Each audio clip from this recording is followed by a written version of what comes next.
It was one of the longest-running civil wars in Asia that killed 100,000 people over a span of nearly 3 decades and shattered the island nation of Sri Lanka. On May 18, 2009, the Sri Lankan government declared its victory over the militant Tamil Tigers. But after 10 years of fragile peace, the nation's post-war reconciliation remains as elusive as ever. Even as the nation's Tamil minority wait for justice for wartime atrocities, new fault lines emerge after the April 2019 deadly Easter bombings. There is fear among Muslims right now. From the day that the Tamil war is ended, they started telling, now we are done with the Tamils, it's time for the Muslims. Can Sri Lanka's majority make peace with its minorities? Or is the nation fighting a new war that pits one religious community against another?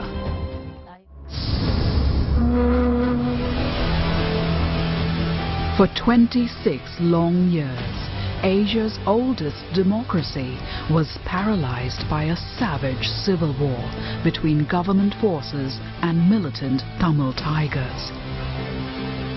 Now it stands perilously exposed to a very different beast. With little action on promised justice and reforms, there is growing despair among war-affected communities. The transitional justice process has been agonizingly slow, with no comprehensive reparation schemes or victim assistance that can support livelihoods. For those who survived the brutal civil war, it's a long wait for closure, justice, and reconciliation.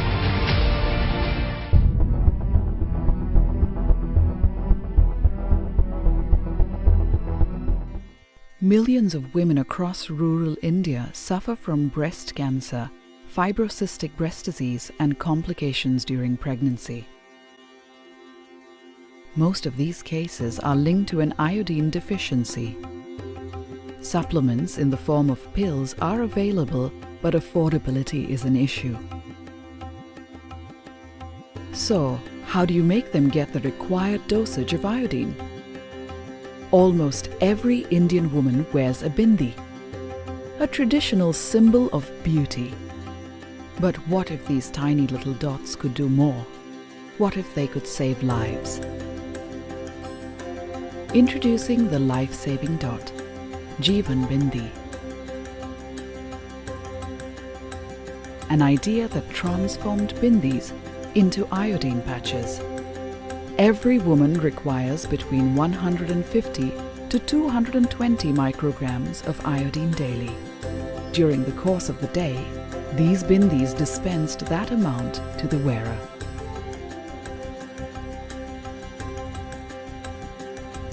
Specially created, these life-saving dots were distributed to women across rural India via health camps and clinics.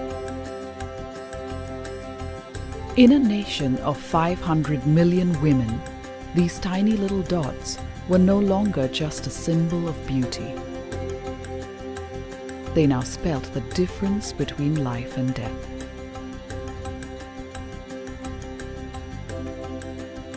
The life-saving dot, Jeevan Bindi. Caretaker Ah Cheng has tended to the place without a salary. Hoping to gain favor with the shrine's residing deity, devotees have been known to leave a wide repertoire of eerie feminine tributes. It can be easily guessed by now that the shrine is dedicated to a female deity of some sort.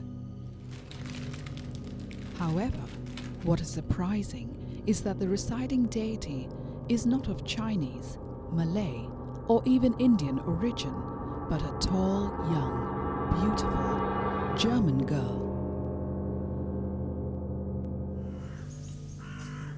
According to the National Heritage Board, it happened during World War I in British-occupied Singapore.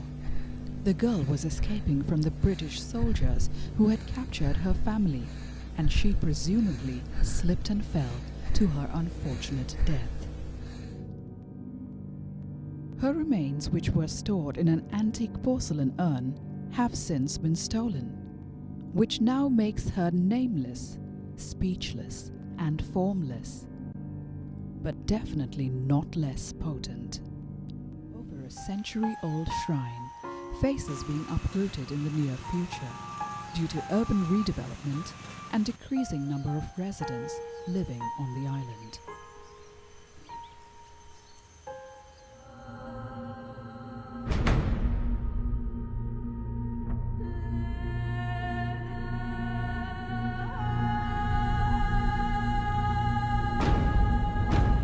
Thaipusam is the most popular festival celebrated in the Hindu calendar.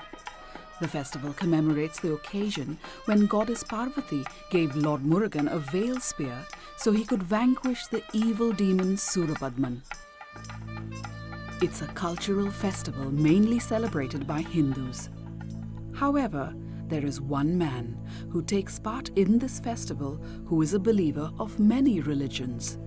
Michael, a devoted Taoist, participates in the annual Hindu festival Thaipusam.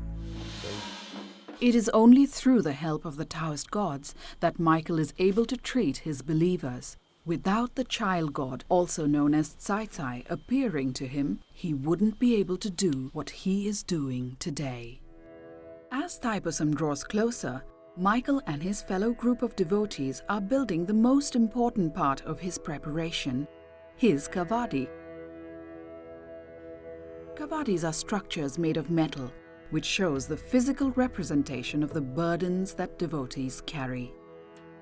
They are normally adorned with peacock feathers and images of the gods, and almost always in a shape of a hill.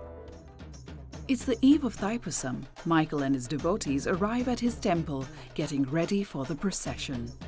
The whole journey consists of 4.8 kilometers from Sri Srinivasa Perumal Temple to Sri Thendayuthapani Temple. It is believed that completing the journey of Thaipusam signifies a year of blessings from the gods. And as for Michael, he ended his journey without any spikes left on him, a solid assurance of a good year ahead of him.